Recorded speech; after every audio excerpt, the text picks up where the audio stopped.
Olá, pessoal. Hoje a gente vai passear aqui um pouco em gestão de marketing e vamos conversar precisamente hoje sobre um composto importante de marketing, que é o composto do P de distribuição. Dentro das sequências de conteúdo de marketing, a gente fala de produto, de público-alvo, de preço, fala de promoção, fala de pessoal, de fornecedores, prestadores de serviço, e toda a cadeia de suprimento, e fala também sobre distribuição. E é esse o assunto que a gente vai tratar hoje com mais carinho. A primeira coisa, quando a gente fala de distribuição, o P, né, de praça, ponto de venda, de logística, em inglês place, dentro do composto de marketing preconizado lá pelo Jeremy McCarthy, é exatamente isso, né? Distribuir é alcançar mais pessoas, mais fronteiras. E isso pode dar uma vantagem competitiva gigante para qualquer empresa e qualquer mercado. Uma característica marcante desse processo é exatamente a gente entender que o P não está relacionado a transporte, mas o transporte se torna um processo absolutamente importante e relevante nesse processo. Então, a gente vai conversando aqui um pouco sobre cada etapa e aprofundando um pouquinho sobre tudo isso. Um elemento importante para a gente perceber é qual atividade que a gente usa distribuição. Qual tipo de atividade econômica que é importante ter uma estratégia de distribuição? Aí não importa a atividade econômica, importa, de fato, exatamente, né, muito mais do que a atividade econômica, importa o quanto que a empresa quer crescer dentro do mercado. E esse é o ponto fundamental aqui. O crescimento, né, o quanto que ela vai chegar para alcançar mais pessoas, isso vai fazer muita diferença, porque a maioria das pessoas vão ficar muito conectadas em saber onde que encontra essa empresa.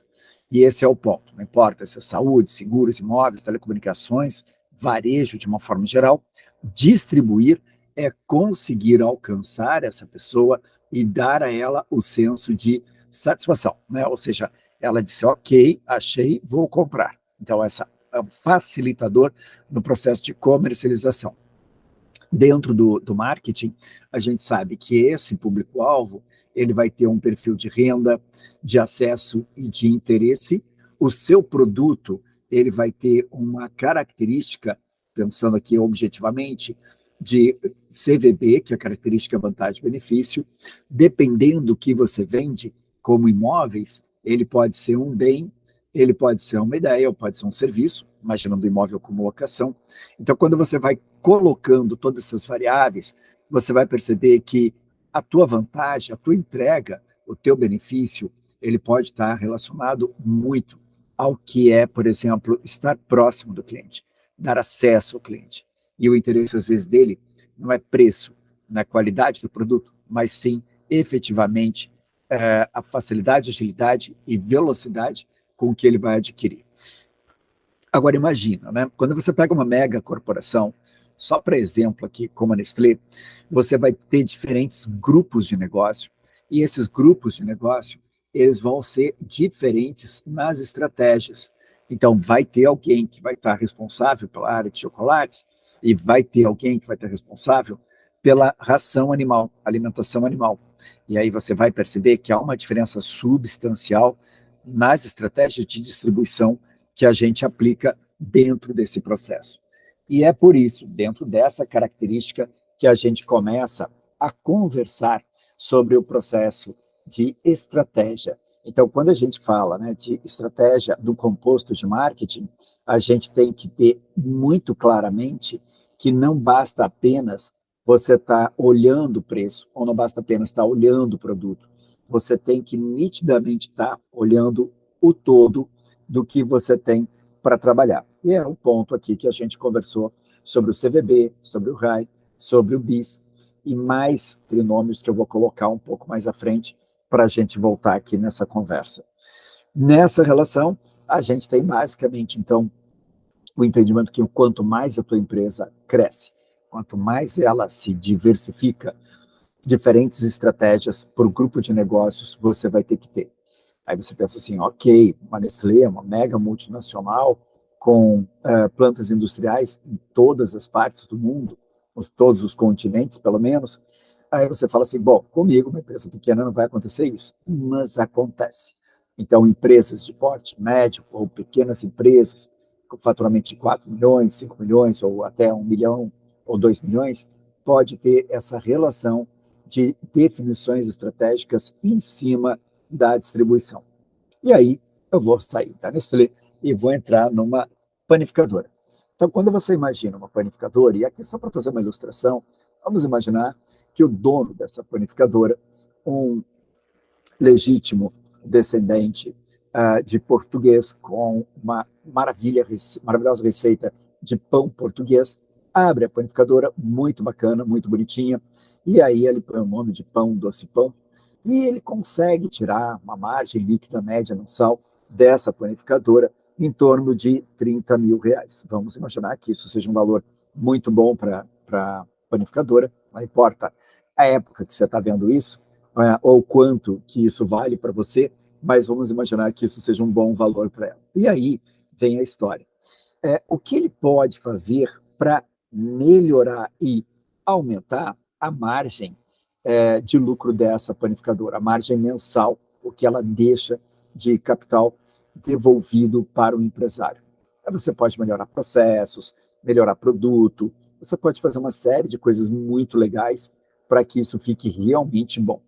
Ok, então vamos trabalhar com o conceito de que vamos melhorar produto. E aí, depois de algum tempo, você chega a um maravilhoso resultado de 35 mil reais.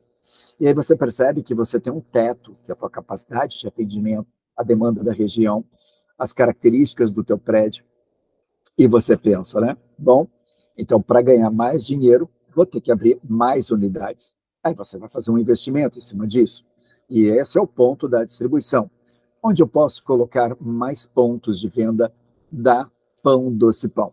Aí você vê um bairro próximo, ou uma quadra próxima, em que você vai aumentar teu ganho, e que aqui dentro desse exemplo aqui da ilustração, era de 20 mil, e você consegue um bairro não tão bom, que você ganha 15 mil. Mas agora você está quase dobrando a margem líquida da sua operação, com 2 unidades.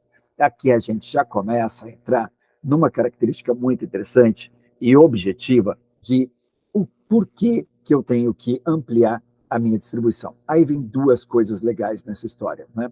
Que a primeira é, eu vou alcançar pessoas com características diferentes e vou também atender muito bem quem já era satisfeito com o produto que vendia. Então, essa relação é uma relação muito bacana para entender o grau de importância estratégica que tem essa estratégia de ampliar a oferta. E pronto, aí você gosta do que está fazendo, aumentar o teu ganho, e você consegue montar um modelo gerencial muito positivo. O que acontece nessa hora? Você, além de aumentar, você vai ampliar mais as suas possibilidades. E aí você vai ter várias formas de fazer isso. Você pode simplesmente aumentar em filiais, são outras unidades com a sua gestão, colocar isso em sistemas de franquia, em que outros empresários vão investir para ter os direitos de uso da sua marca e da sua gestão. E você pode, inclusive, nesse caso, fazer divisões de cotas por investimento para outros investidores. Então, muitas outras modalidades aí que a gente pode conversar depois, mas agora é bacana entender a lógica de um processo de distribuição. Quando a gente começa a falar, então, de grandes corporações, perceba, não é só para grandes corporações. Isso funciona para pequenos negócios também. No entanto, dependendo do que a gente estiver falando, por exemplo, se você tem um e-commerce e o teu e-commerce ele distribui para todo o Brasil, então você vai ter os efeitos complicadores de um processo de distribuição. Aí você vai ter que trabalhar com integradores logísticos ou então com marketplaces que possam melhorar a tua capacidade de entrega do teu produto, do teu e-commerce para diferentes lugares. Vários centros logísticos no Brasil espalhados por diversos estados, inclusive o Distrito Federal, Goiás, enfim, todos os estados, todos não, né? Mas grande parte deles, tem uma estrutura de concentração e distribuição de produtos de diferentes fabricantes, com diversos galpões, e que você, como empresário, pode ir lá e alugar. Não um galpão gigante desses, porque você teria que ser talvez um Mercado Livre ou, quem sabe, uma Magazine Luiza, mas, por outro lado, você pode alugar uma prateleira lá dentro e você ter como depósito para para as tuas instalações. Esses processos eles estão espalhados em todo o Brasil. Isso facilita quando você tem toda uma gestão de demanda regional. Então, você não precisa esperar alguém fazer um pedido para você. Você já sabe estatisticamente quanto que vai ser demandado. Aí você já manda para aquele local e fica muito mais fácil a questão de volume e frete. Toda essa estrutura é uma estrutura que a gente fala de distribuição e logística.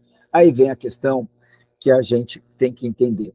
A logística, nesse caso, é fantasticamente importante, porque ela vai estar estabelecendo a sua lucratividade e o seu diferencial de mercado, de fazer entregas mais rápidas e também com maior expansão de região para alcançar um mercado diferente também, né? Mais compradores dentro dessa situação. Então, esses são pontos fundamentais para a gente entender como isso tudo vai rolar. Bacana. Então, não são poucas empresas, né? São muitas empresas, são centenas de empresas. E isso é o que você vê num centro de distribuição desses. É absolutamente gigante e a quantidade de controles e a quantidade de tráfego de mercadoria é impensável, imaginável para a gente que às vezes compra um produtinho ou outro dentro da internet. Então, esses são pontos fundamentais. Agora, quando a gente está falando aqui de distribuição, de logística, a gente tem uma série de análises de decisão de canais, decisão de níveis de distribuição, decisão de parceiros. Então, tem muita coisa envolvida nisso.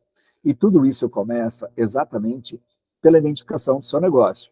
É bastante diferente você ter, por exemplo, uma imobiliária e você ter, por exemplo, uma lanchonete.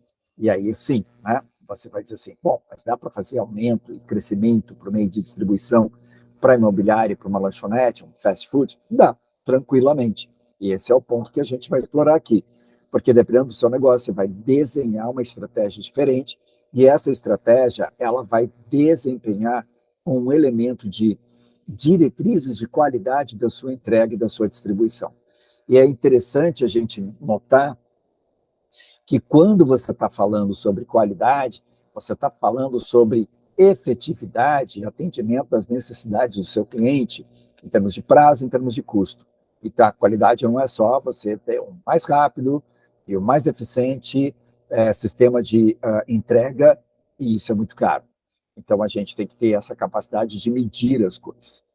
Outro ponto que a gente tem é exatamente os intermediários que vão participar desse processo. Um franqueado é um intermediário no processo de franquia. Um transportador, um caminhoneiro autônomo, ele não é um intermediário. Ele não compra a tua mercadoria para vender depois, ele simplesmente transporta. Intermediário é aquele que coloca dinheiro contigo para ter o poder de fazer mais dinheiro com o consumidor. E, finalmente, o mercado que você vai trabalhar. Aqui é bacana a gente apontar que, quando a gente fala de mercado, a gente está falando exatamente de um grupo de pessoas que vai ter essa característica. Qual é a renda que ela tem, qual o nível de acesso que ela tem a esse produto, onde ela mora, o que ela pode fazer, o que ela pode comprar, onde ela vai, e, finalmente, interesse. Aqui, gente, como a gente vai ter uma aula específica sobre comportamento do consumidor, público-alvo, persona, aqui, quando a gente fala de interesse, é para a gente perceber que existe essa classificação de necessidades mais desejos, mas não é para a gente levar só especificamente nesse aspecto, né? A gente vai olhar outra amplitude disso depois para deixar mais claro dentro da estratégia de distribuição. E aí sim, você vai ter a caracterização do teu cliente, que em última análise, o teu cliente não é nada mais, nada menos do que um agrupamento de potenciais compradores do seu mercado, que está associado à estratégia que você desenvolveu e tem interesse no negócio que você faz. Então, o teu cliente é exatamente o RAI, e essa é a pessoa que vai estar realmente feliz de estar adquirindo o teu produto. Então, acho que esse é o ponto fundamental para a gente chegar aqui. No final, o que, que a gente tem que ter? A gente tem que ter lucro, né? Então, a gente precisa estabelecer o lucro e entender que todo o teu processo estratégico de distribuição logística tem custo. Então, a tua estratégia custa, a tua distribuição custa. E esse custo é para alcançar maior faturamento. E você tem que tomar um cuidado muito grande, porque quando você pega o teu faturamento, você reduz o teu custos, todos os teus gastos envolvidos nisso, né? Vamos colocar aqui numa expressão mais ampliada, para envolver custos e despesas. Então, quando você pega o teu faturamento, tira todos os teus gastos da operação, aí provavelmente você vai achar o teu lucro. Esse lucro, agora com muito cuidado também nessa palavra, esse lucro, ele é uma decorrência de várias decisões. Na tua construção do teu produto, na tua precificação, na tua, que mais que a gente tem? Na tua definição de distribuição, teu gasto de comunicação. Então, não é só a distribuição, mas uma dessas coisinhas, uma dessas variáveis pode afundar um negócio. Então, construa aí uma sistematização de decisões para você alcançar um melhor resultado. Dentro dessa linha, a gente começa, então, a construir a estratégia de distribuição, entendendo bem quem é o cliente, o quanto que ele precisa, do que ele precisa. Então, a gente vê, por exemplo, mega navios chegando da China com milhões de relógios, celulares, óculos e várias outras coisas, e você para imaginar, isso é feito lá na China, para chineses, e o mundo todo quer. Por que, que o mundo quer? Porque ele é bom, né? Vamos colocar dessa forma, não vamos dizer que é um produto de excelência, porque tem várias marcas com diferentes características. Ele é bom, ele é barato e ele está perto de você. Então, é o processo de entender, né? Então, assim, que é o teu cliente em termos de capacidade financeira, em termos de condição de acesso, em termos de motivação de compra e de rentabilidade. Sabe? Agora, aqui vem uma coisa bacana, porque a rentabilidade ela tem uma relação direta com aquela história. Quanto que eu faturo, menos quanto que eu gasto, então quanto que sobra na mão da empresa. Então agora vem uma coisa bacana, que é a história da rentabilidade do cliente.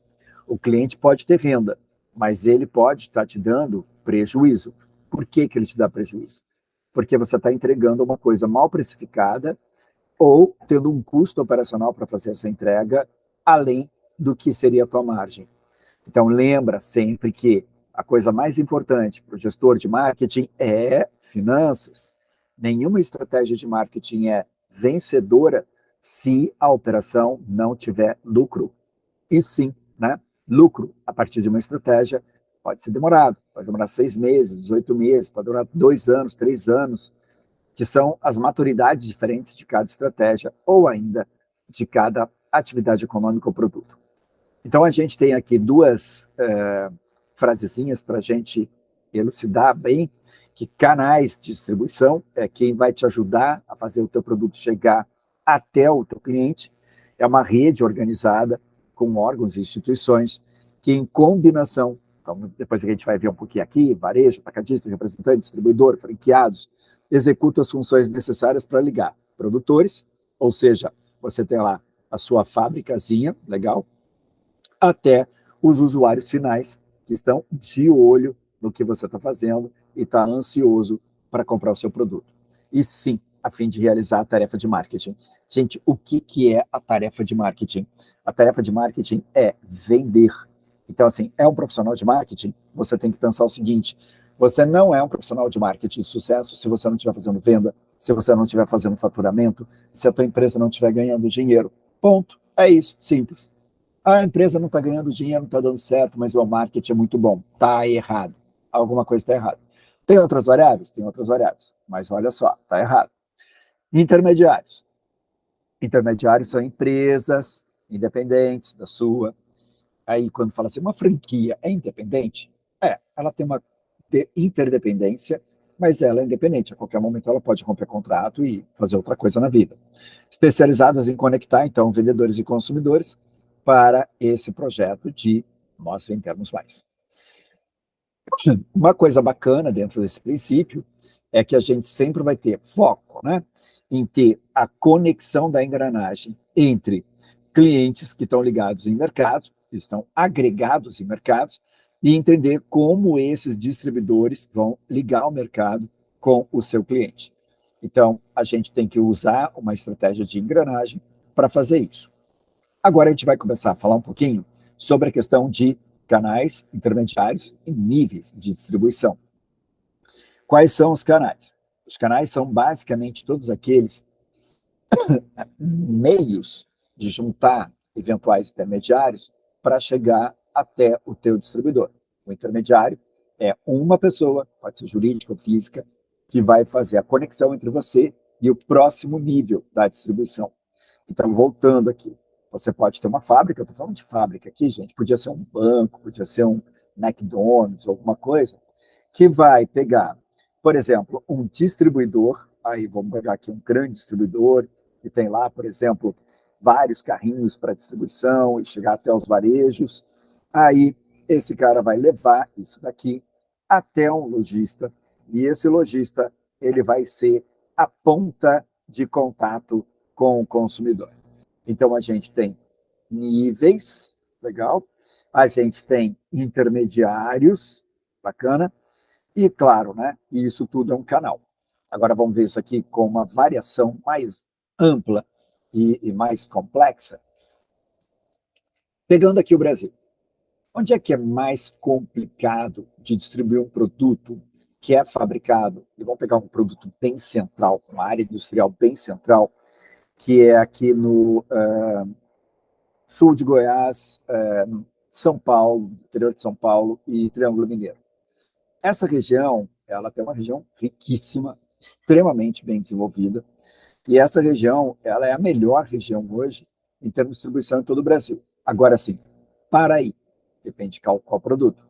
Porque dependendo do produto, você vai ter uma relação de consumo muito centrada aqui, ou então muito centrada aqui, ou então muito centrada aqui. Agora, é notório que os mercados mais complicados para você chegar, que vão ser realmente difíceis, é exatamente você pensar, por exemplo, Amapá, Roraima, Rondônia, nem tanto, né? Acre, mais um pouco. Então, oeste do estado do Amazonas, norte do Mato Grosso, e, enfim. Aí você diz assim, essa é uma distribuição cara, em que você tem que avaliar muito bem a tua estratégia para saber quem vai dizer e vai fazer isso. Aí que tem a coisa legal, gente. Porque quando você pensa assim, bom, a minha fábrica, ela está aqui no Triângulo Mineiro. Então, está aqui a minha fábrica, então aqui está o telhadinho da fábrica, coisa e tal, e ela está aqui no Triângulo Mineiro. Tá? Ela já saiu do Triângulo Mineiro, né? Mas ela está aqui no Triângulo Mineiro. Olha que legal isso, para a gente entender.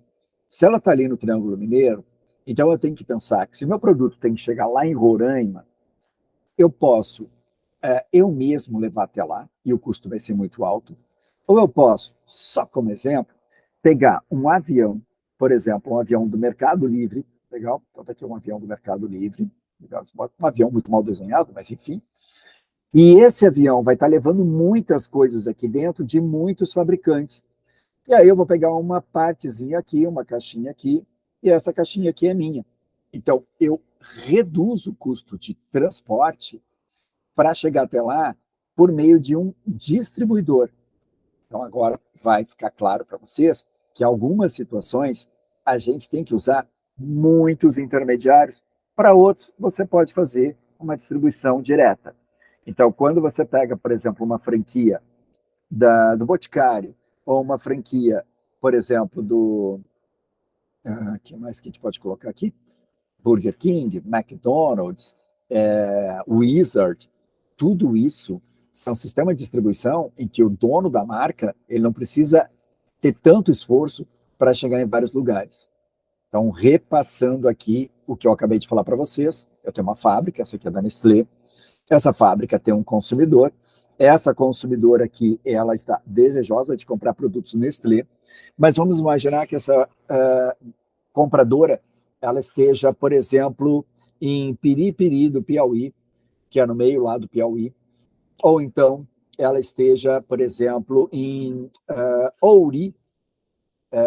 Ourilândia, ou então algum lugar lá do Pará. Então, vamos lá. Esses são lugares de difícil acesso, mas possível de entregar. Tá? Aliás, todos os dois lugares têm supermercados, tem tudo lá. Então, aí vem a história. Esses clientes estão longe. Então, quem vai intermediar esse processo para mim? Porque eu não vou levar um produto para ela, um caminhão enorme, e vai só uma caixinha. Eu tenho que levar isso em quantidade razoável para rentabilizar a viagem. Então, você vai ter alternativas. Se a minha fábrica, e eu tinha conversado com você, se a minha fábrica está aqui no Triângulo Mineiro, e eu tenho uma loja, a Doce Pão, aqui em Uberlândia, e é uma fábrica em Uberlândia, ou entre Uberlândia e Uberaba, é fácil entregar a Doce Pão. Eu entrego direto. E aí, claro, a consumidora vai lá e compra. Agora, se ela está lá em Ourilândia ou em Piripiri, no Piauí, ou quem sabe lá no Acre, aí já é diferente. Aí eu vou achar alguém, que é um mega atacadista, que tem lojas em todos os lugares, e nesse mega atacadista, em vez de entregar apenas uma caixinha, né, para o meu consumidor ou para Doce Pão, eu vou entregar várias caixas. Aí, de repente, compensa eu ter um caminhão levando tudo isso até lá. E essa é uma relação interessante para vocês perceberem que há uma lógica nesse processo associada à distribuição e logística. Dá para fazer mais? Dá. De repente, o atacadista ele não consegue chegar lá em Orilândia, não consegue chegar, por exemplo, no Xingu, na cidade de Xingu. Então, é muito longe. Então, ele vai ter um cara, e aqui a gente vai ter uma outra pessoa, que é uma pessoa que é um representante regional. Então, ele compra os produtos, põe nos caminhõezinhos e vai passando de cidade em cidade. E sim, ele vai levar também para os varejos de cada cidade. Agora a gente já vai pensar que cada Doce Pão é outra coisa, tá? Mas o importante é chegar lá. E dá para fazer direto? Dá para Nestlé vender por e-commerce? Dá. O problema todo é que sempre tem uma falsa percepção de que o e-commerce vai ser mais barato. E eu não estou falando do preço de quem compra, eu estou falando do preço de custo de quem produz. E cuidado, né? Porque dependendo do teu volume, tua distribuição, tua localização, e-commerce pode ser um grande prejuízo. Eu não vou ter tempo para detalhar esse processo, mas vocês têm que entender, e esse é um ponto importante, que quando a gente mostrou isso aqui para vocês, vocês vão perceber que a quantidade de pessoas que vendem para tantas outras pessoas estão concorrendo em espaço dentro desses galpões logísticos com todas as marcas. Então, assim, quanto mais cheio ele está, mais caro ele fica. Porque se ele tivesse vazio, ele está fazendo um preço super legal para vocês. Mas ele está cheio, ele está coberto de pessoas que estão querendo vender, e você está numa encrenca enorme porque não consegue um espaço para a tua empresa. Então, quando ele aparece, você vai ter que ter capacidade de negociar uma estrutura ali, um canto para você ter dentro desse processo.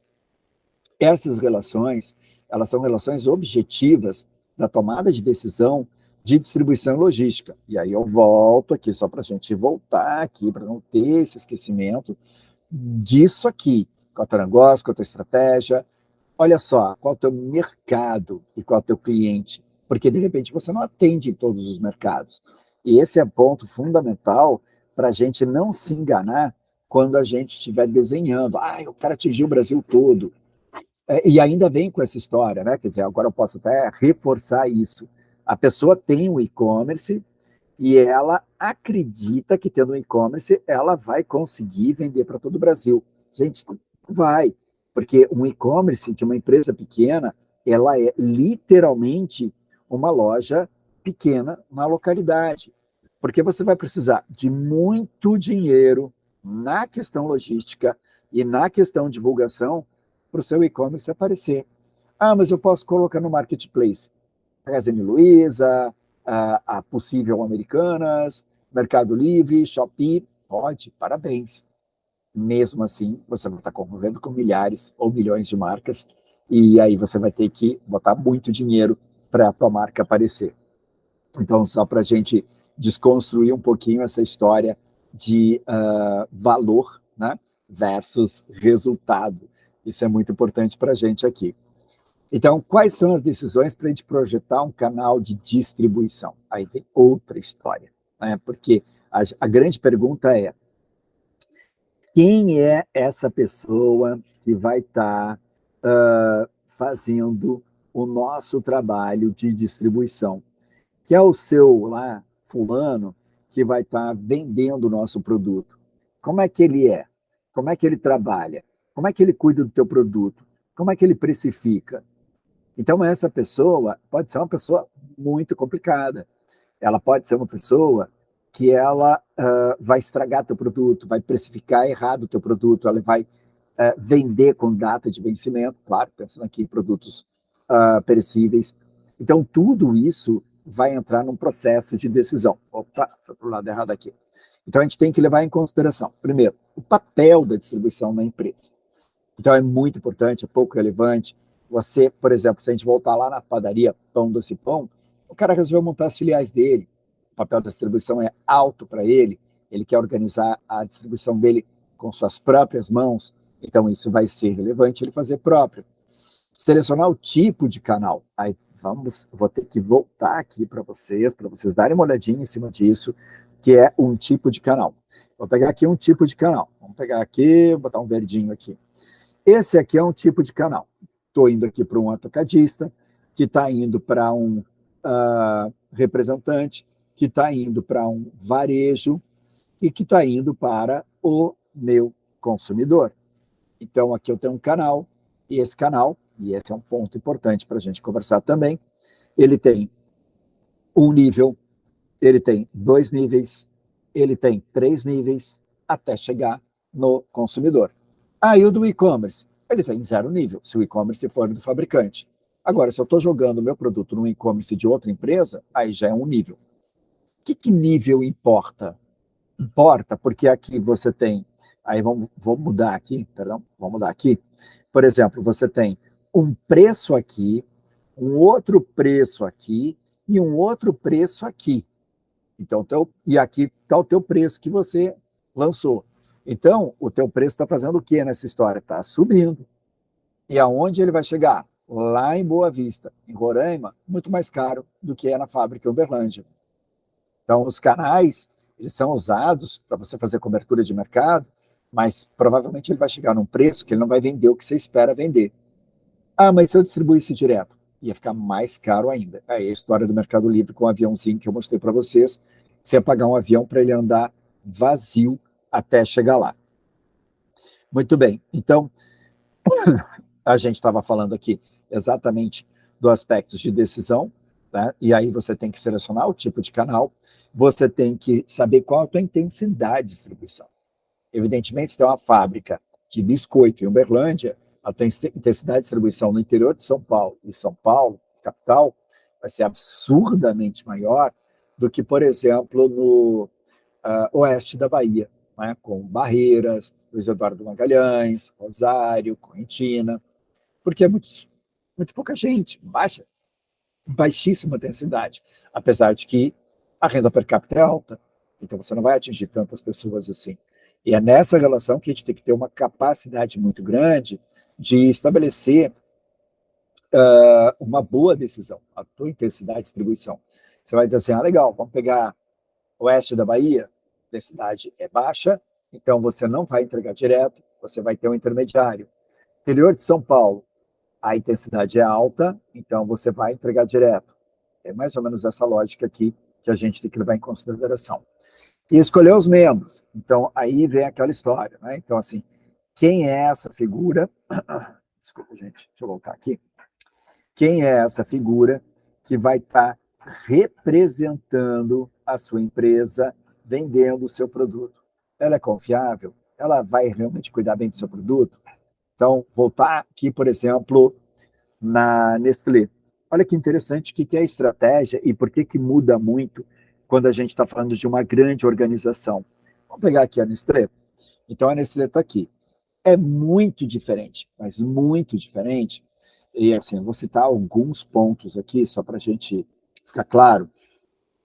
Eu vender lácteos refrigerados, vender ração para cão, né, ou para gatos também, vender águas, olha que legal. Então, assim, poxa, vender água é uma coisa muito diferente. É claro que as águas da Nestlé são mais caras, coisa e tal, mas assim, é só para vocês perceberem que não vai caber em qualquer lugar, que algumas eles nem vão mandar. Então, tudo isso é determinante. Por exemplo, a ração Purina. Ele pode mandar para muito mais lugares do que, por exemplo, a água mineral Perrier. Né? Então, assim, cara, não vou mandar para qualquer lugar. Você nem vende em qualquer lugar. Você vai oferecer para alguns lugares mais específicos. E essa é a questão essencial que a gente tem nessa relação dos nossos membros, para onde a gente vai distribuir. Eu queria deixar bastante claro esse aspecto, para que vocês não tenham essa perspectiva, isso é muito importante, de dizer assim, temos que mandar para todo mundo. Né? Não, não temos que mandar para todo mundo. A gente vai mandar para quem tem que mandar. É isso, sabe? Ponto. Então tem que ficar querendo fazer cobertura de todo o mercado. Isso custa caro, isso dá prejuízo, vai ficar um monte de produto estocado. Aqui é uma coisa interessante, isso aqui é bem interessante. Deixa eu voltar de novo aqui. A gente está numa ida e volta aqui, mas é bem legal. Vamos pegar aqui, deixa eu até fazer um negócio diferente. Deixa eu apagar aqui um pouco. Putz, tá até difícil de apagar de tanto risco que eu fiz. Mas aqui eu vou colocar, eu não sei ainda nem que caneta que vai ficar melhor para mostrar para vocês, que é assim, olha só. Quantos produtos eu tenho estocado da Nestlé no Brasil? Eu não tenho esse número, tá, gente? Mas só para a gente fazer uma brincadeira aqui e ficar divertido aqui para gente, vamos imaginar que num ponto de venda, vou passar um produto da Nestlé muito básico, requeijão cremoso, é um produto assim bem básico, né? Não é barato, né? Mas bem básico. Então, vamos supor que numa lojinha dessa tenha 200 requeijões cremosos. Aí tem um cara que entrega para ele. Esse aqui, ele tem lá no estoque dele, porque é um armazém que distribui para vários lugares, ele tem 10 mil requeijões cremosos, caixas, né, de distribuição. O atacadista que entrega para ele tem, por exemplo, 50 mil requeijões cremosos, mas está sendo vendido, está sendo distribuído. Quer dizer, está lá no estoque isso, deu entrada. Lá na fábrica, sei lá, a fábrica vai ter menos, porque ela está o tempo todo distribuindo, vai ter lá, por exemplo, saindo naquele dia uns 10 mil requeijões cremosos. Agora, olha aqui que legal isso aqui. Isso aqui é muito importante, porque isso tem duas coisinhas aqui fundamentais nesse processo. Então, olha só, deixa eu apagar esse cantinho aqui. A primeira coisa é que o fabricante, ele força o chamado selling in. Então, deixa eu botar aqui, escrever rapidinho. O que é o selling in? O selling in é quando você vende o seu produto para dentro de um distribuidor, de um intermediário. Então, você tem um estoque, imagina, 200 requeijões cremosos, multiplicado por 5.500 municípios no Brasil, multiplicado por uma média de 500 pontos de venda, você vai ter muito requeijão cremoso distribuído que sequer vai ser vendido. Alguns vão perder, outros vão quebrar, outros vão vencer, coisas desse tipo. Então, a ideia que o selling in é extremamente estratégico na hora de você alimentar parceiros. Naturalmente que se ninguém comprar o requeijão cremoso da Nestlé, ninguém vai comprar na Pão Doce Pão, a Pão Doce Pão não compra do atacadista, que não compra da Nestlé. Então, o que a Nestlé faz? Ela vai forçar, por meio de comunicação, isso a gente vai ter aula específica sobre isso depois, o chamado selling out. Ou seja, são duas campanhas diferentes selling out. Então, duas campanhas diferentes, uma promovendo a alimentação da redistribuição e outra promovendo a saída do produto da redistribuição para dentro da casa do cliente. Então, são pontos aqui fundamentais para a gente entender com relação a isso. Muito bom. Aí a gente começa a conversar sobre outras coisas interessantes. Considerações sobre o mercado. Aí, o que é mercado, gente? Conjunto de potenciais compradores desse produto que a gente está vendendo. está falando tanto da Nestlé aqui, vamos continuar com a Nestlé então. A gente estava falando do requeijão cremoso Nestlé. Para quem vai comprar esse requeijão? Ele é o mais barato do mercado? Não. Ele é o mais top caro do mercado? Também não. Então pode ser que muita gente compre. Então a gente precisa saber o tipo do mercado. E aí sim, qual é a nossa métrica de renda, de acesso e interesse desse tipo de produto? Fortemente pautado em renda. Isso aqui é um item muito importante. Números de cliente. Então a gente tem que ter o que a gente chama aqui de expectativa de demanda. E a gente vai ter uma aula sobre isso daqui que é muito interessante.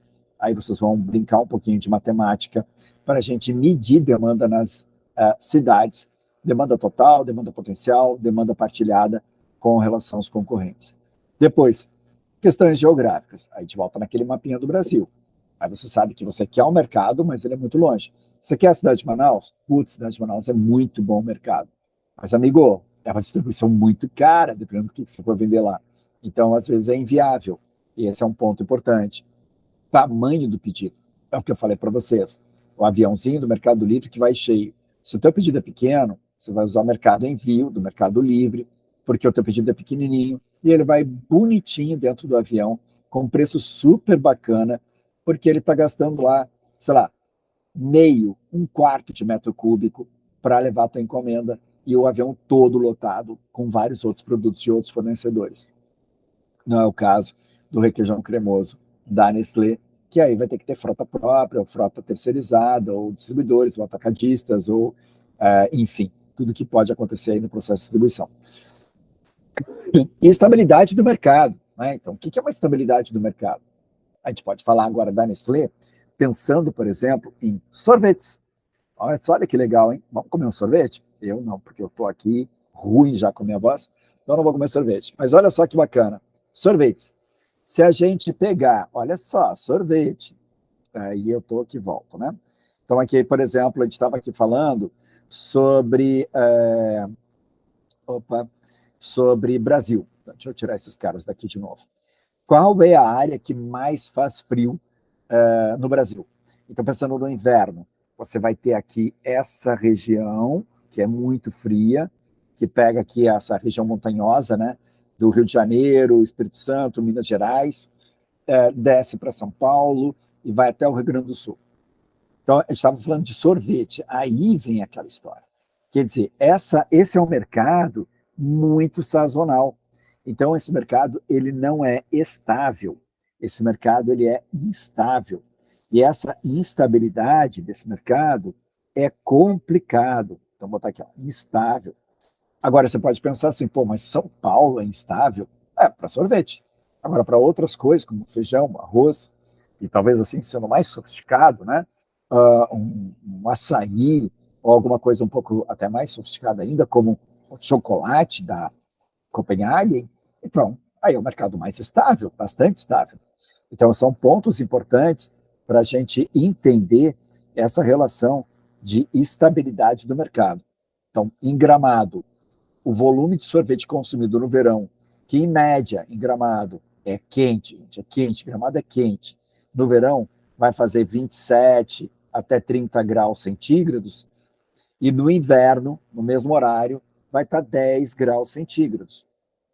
É lógico que no inverno tem venda de sorvete. Hotéis climatizados, restaurantes climatizados, parques climatizados. Então alguém maluco vai pedir sorvete em vez de chocolate quente, por exemplo. Mas no verão vende bastante, vende até muito. Tá? Então é isso que a gente tem que pensar em termos de estabilidade do mercado. Outro ponto fundamental aqui para a gente conversar é exatamente relacionado a considerações sobre o intermediário. E o intermediário é aquele que vai te ajudar a fazer chegar o produto lá no consumidor. Tá? Então está aqui o consumidor e ele vai ter que fazer uma escolha sobre onde ele vai comprar o produto. E essa relação tem a ver com capacidade financeira. Então a padaria e mercearia do João, para o requeijão cremoso, ele pode comprar 2, 3 potinhos no supermercado e depois para vender lá.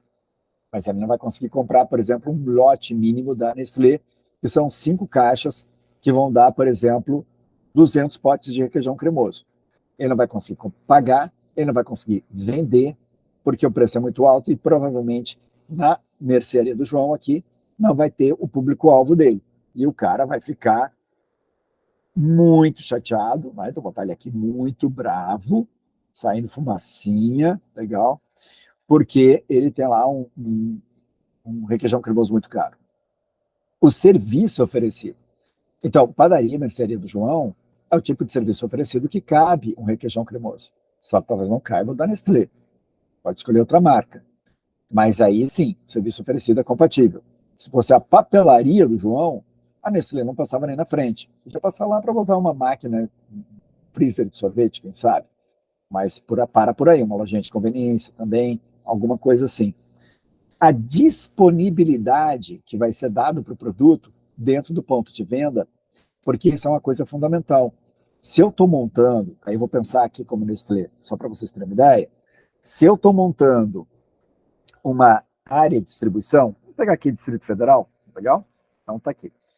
E aí eu não tenho capacidade de entregar em muitos lugares, então eu tenho aqui, por exemplo, Plano Piloto, tem Sobradinho, Planaltina, tem aqui região aqui de São Sebastião, Gama, Santa Maria, depois tem lá Recanto, Samambaia, Taguatinga, Ceilândia, Braslândia. Só isso, tá? Então, o que acontece? O que é disponibilidade? É saber que, para eu ir até Planaltina e entregar esse meu produto, eu tenho que saber que eu chegando lá, eu vou distribuir para um número de pontos de venda que garantam que esse produto vai estar disponível para a região. Se alguém quiser comprar uma semana e não quiser comprar na outra, a gente está perdido. Eu quebrei meu abastecimento do mercado. Então, isso aqui está muito ligado ao abastecimento do mercado. Aí você vai falar assim, mas você está falando só de Nestlé. Não, eu estou falando, por exemplo, de cursos de idiomas. Então, o Wizard, por exemplo, abre uma unidade franqueada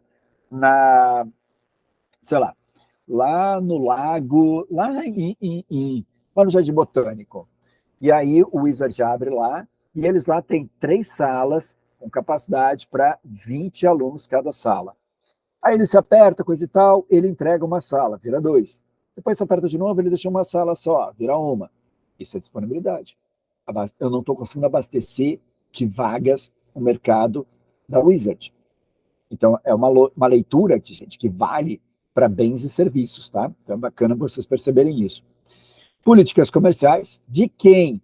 Olha, a gente está falando claramente aqui, política comercial dos nossos intermediários. Então, quando você pega aqui a padaria e mercearia do João, eu quero saber como é que ele faz, se ele aceita cartão, se ele divide, se ele funciona com horário.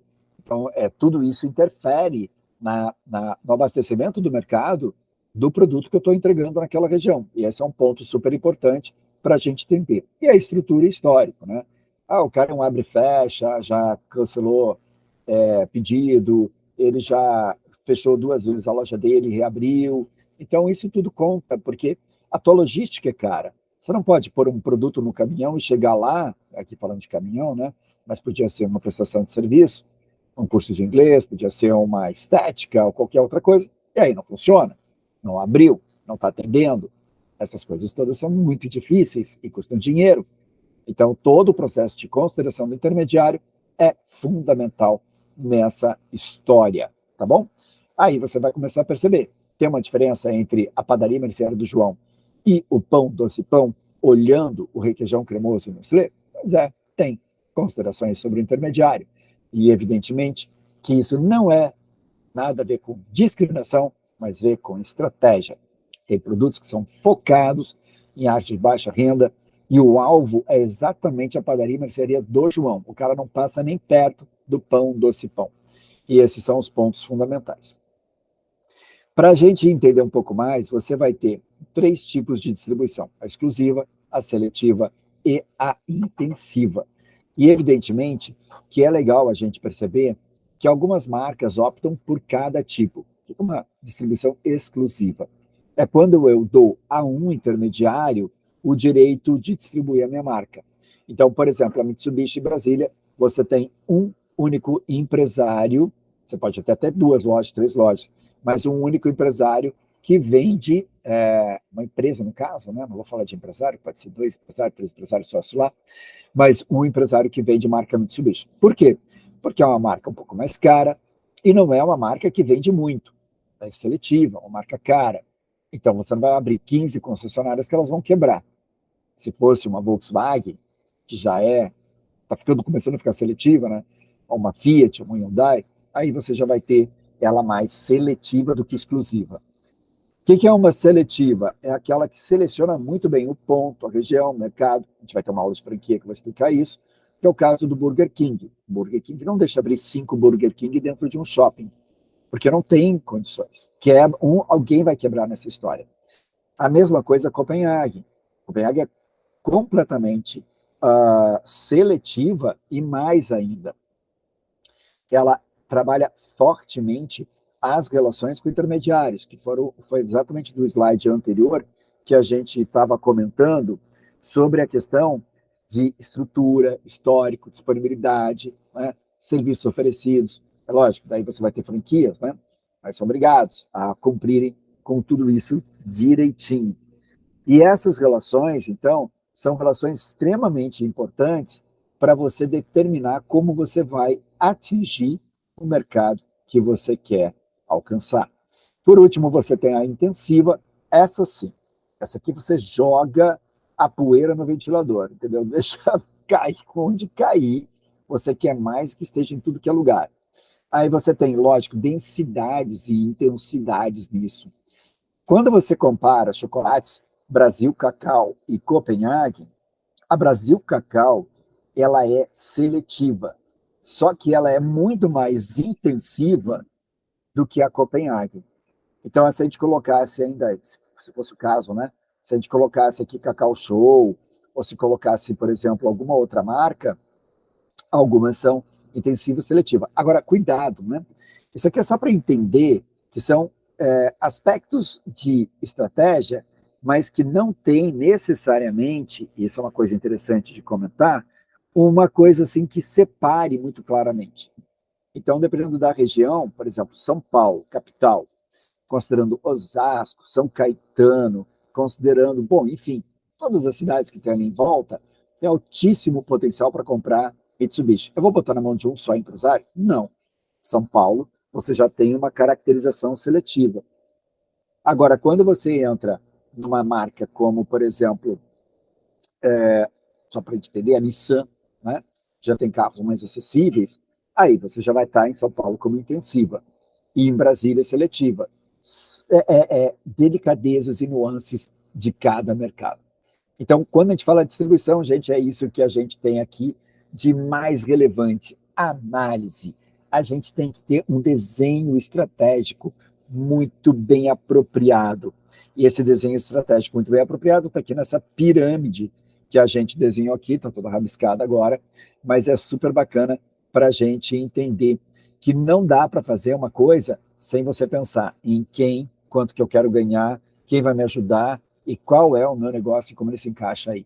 Esses são os pontos fundamentais quando a gente está tratando aqui de distribuição e logística. Por isso, quando eu abrir aqui o primeiro slide, vocês vão perceber que no primeiro slide eu tinha comentado com vocês.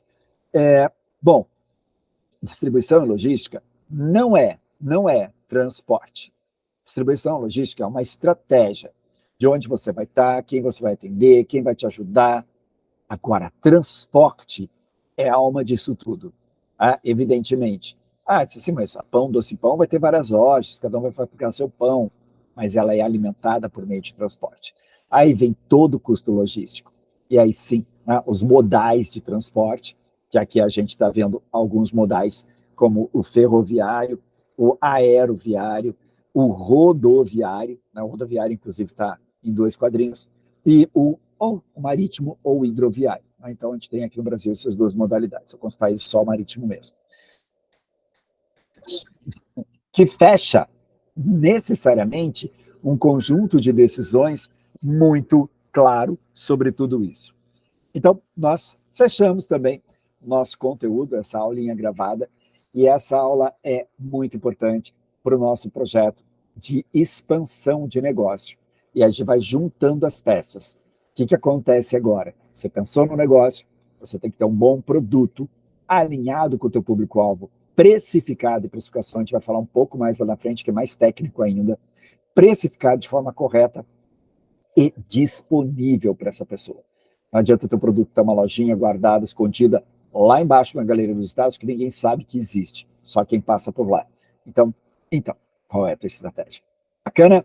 A gente encerra aqui essa aula de distribuição e logística. Ela foi mais distribuição, mais estratégia do que logística, mas a gente volta a falar sobre isso algumas outras vezes durante as nossas aulas e o nosso curso aqui. Gente, muito obrigado pela atenção de vocês e encerramos aqui o nosso encontro, nossa gravação. Bacana? Muito bem, obrigado.